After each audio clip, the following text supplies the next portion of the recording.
Hey everybody, I'm JJ Johnson. You're watching Reality Survival.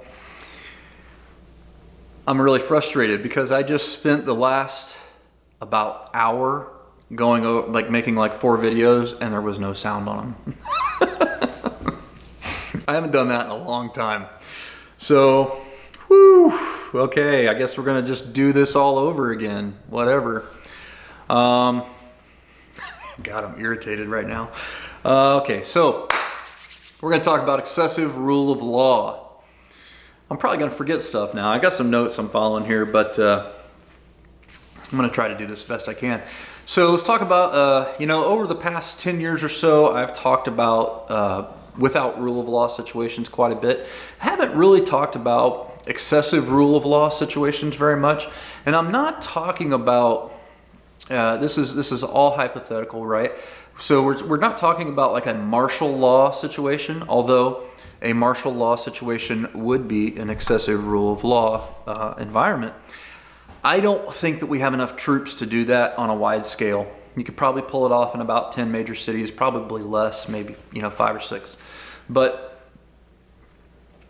with the way that technology is developing, and the way that we're seeing a merge of big business and corporations working with the government, I can see how in the next few years, 4, 3, 2, I don't know how long it will take, their folks are working towards this great reset and all this kind of stuff, right?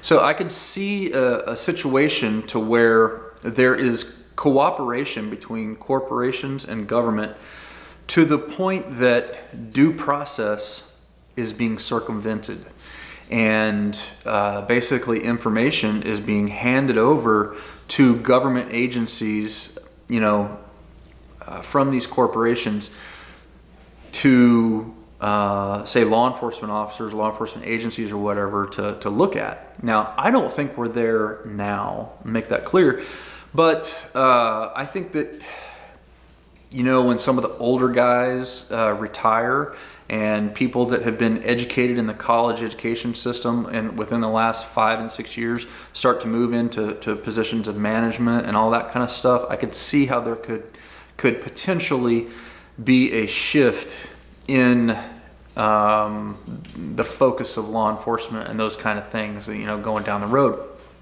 And so that's why we're talking about this, because I think that it's maybe it's possible. Who knows? Again, so number one, and these are just really things to think about. If you were a person who is having to operate or live in an environment where you might be the target of a tyrannical government, or a government that is, like a Big Brother kind of thing from 1984. So the first one is social media, email, and any digital footprint is a liability that will endanger your existence. Especially if we were in a situation where, those social media companies were saying, throwing out information to the law enforcement agencies and saying, hey, I think you need to look at these guys. That would be bad. That would be a bad situation, and I think that it might be a situation where these governments, just in order to continue to exist, they feel coerced, or they feel like they have to do this because the government had become so oppressive, right? So maybe it's not even totally 100% their fault, although that could probably be argued. But so the first one, social media, any digital footprint, any digital account, anything like that is going to be a liability, and it could definitely turn out in getting you in trouble. So get rid of them. Cell phones. Cell phones are a massive liability in this kind of environment, in an excessive rule of law environment, because they are going to endanger your existence to the point where big corporations could, track your every move, including your history, the location history. They could show your entire pattern of life. They could listen to your microphones and to look through your cameras and all that kind of stuff, without you knowing per se. Even with GPS tracking and stuff turned off, data can still be gathered, and your location can still be determined through other mechanisms. Also, vehicles that are equipped with onboard satellite systems.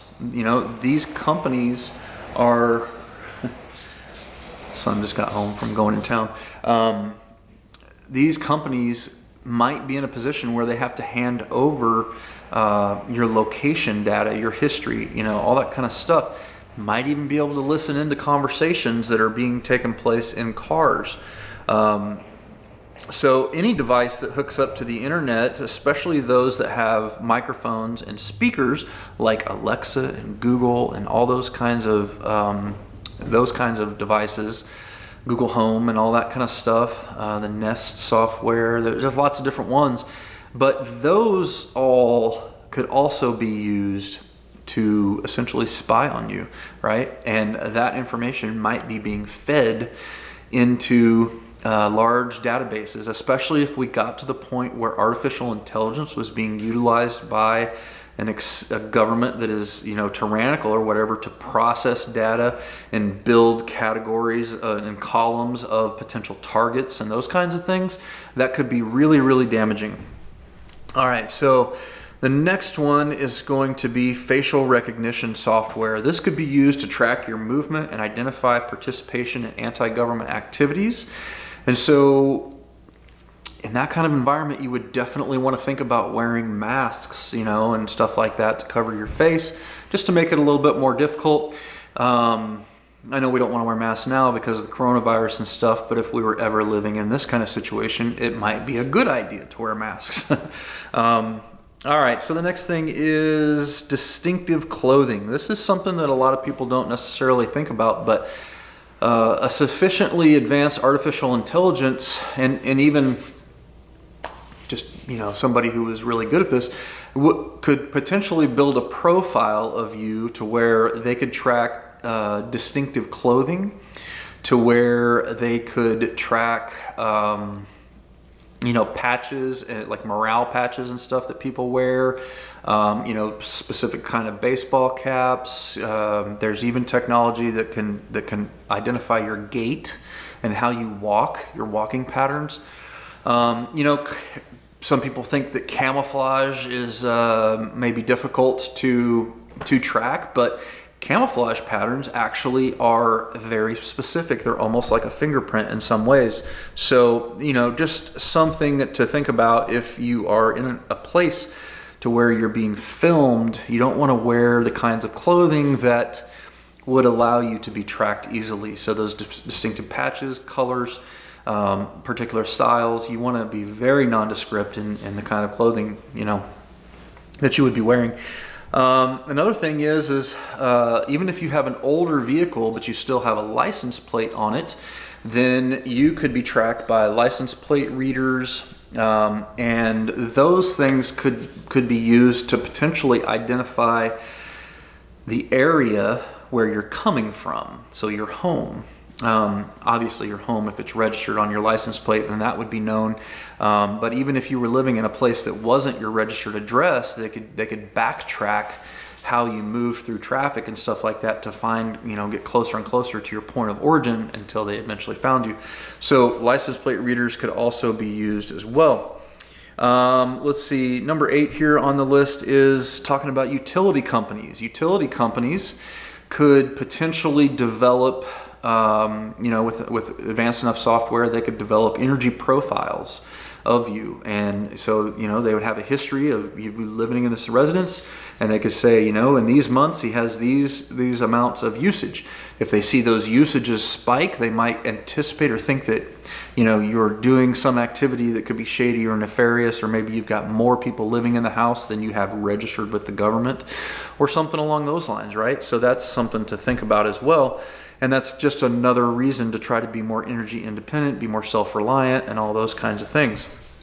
So, this is another one, banks, financial institutions, if there were an artificial intelligence developed that could track financial transactions and or a government digital currency that was centrally controlled by the government was developed, then all your financial Transactions could be tracked, and they could develop patterns. Again, looking at pattern analysis. This is what the reason I bring this up is because artificial intelligence is really good at developing patterns and doing pattern analysis, and then looking for anomalies within those patterns. That's something that they're very, very good at. And so when they're taking big data and they're looking at all kinds of data, they can categorize and silo these information into millions of different categories, and they can start to produce patterns. And then when they see spikes and changes in those patterns, that sends up a red flag. And then when you have a red flag, let's say from whatever, a conversation that you had maybe over a period of 2 years, and you said a few key words that they didn't like, that's flag number 1. And then they see another flag over here. Your grocery bill increased, by a third or something like that. Maybe you're hoarding, and there was anti-hoarding government regulations. And then they start to see utility increases, and then that's another flag. And they think that there's people at your house who aren't registered to be in your house, or something along those lines. Then that might send out enough red flags. They send that all information to law enforcement and say, we think this guy's up to something bad, right? So again, it's all hypothetical. We're not there. We're not living in that environment. But these things could happen.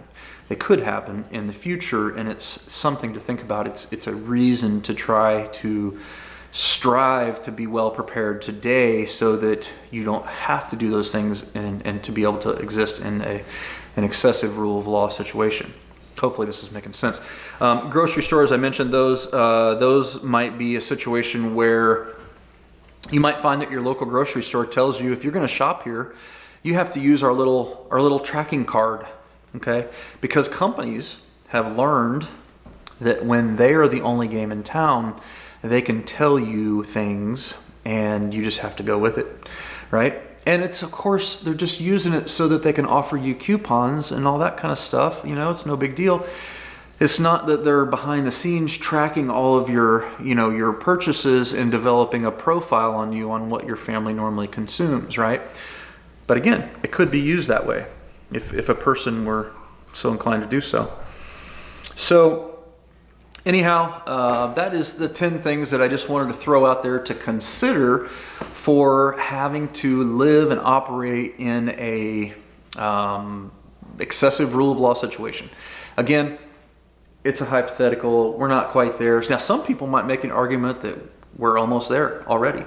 I don't think we are, but maybe in 24 months or 48 months, who knows how things go, because it certainly is starting to slowly, well, not even really slowly, look more Orwellian, right? Like the numbers of things that Big Brother in 1984 and all that kind of stuff, it's kind of looking like now it's happening. And so I would just encourage all of you guys, this is my challenge I'm going to put out to everybody here. Take 30 minutes and sit down and go and write down the phone numbers, the email addresses, the fax numbers, and the physical mailing addresses for all of your representatives. City, county, state, and federal, for where you live. Put them on a piece of paper, put them on your desk, and every week send them just in a rotating, we got city, county, state, and federal. That's a 4-week schedule, right? So 1 week you write your city representatives, the next week you write your county, next week your state, next week you do the federal. And in that week, you send them an email, you send them a phone call, you send them a fax, and you send them a letter, right? And then keep doing it in a rotating cycle every month. Stay on top of them. Let them know what is okay, what is not okay to vote for. We need to have citizen involvement in government. I've talked about this a lot lately. It's really important because a lot of people feel like, what the hell do we do? Where do we go? Well, here's what you got to do. You got to get busy. You have to get busy. You have to get involved. And we need to make sure that we don't allow what happened in all this last election to happen in the future. So many people, I've heard so many people say, well, the future elections don't matter anymore, so, I'm just never voting again. That's a horrible idea, okay? The reason that there was crap that went on in these last elections is because we did not have enough conservatives volunteering and being at the polling places. We didn't control and occupy that space, right? Democrats did. In all the cities where it mattered, Democrats were the ones that were in control in all those swing state cities and all that kind of stuff. And so they were able to get by with whatever they got by with. So ultimately, that's our fault. All right, and we got to change that. We got to be involved in government. We have to be contacting them. We have to be letting them know. We had some great successes recently with the ATF registration, and we can do that again. Their HR 127 is being pushed up. It's going to be voted on. You got to get in touch with your representatives and let them know it's not okay.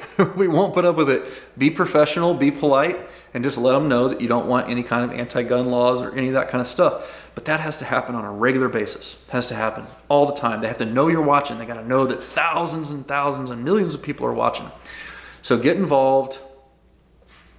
If you get into a habit, it wouldn't be that hard to do this. You could probably just wake up 15, 20 minutes early for 4 days a week and send these things out. It wouldn't change your life too much to do this.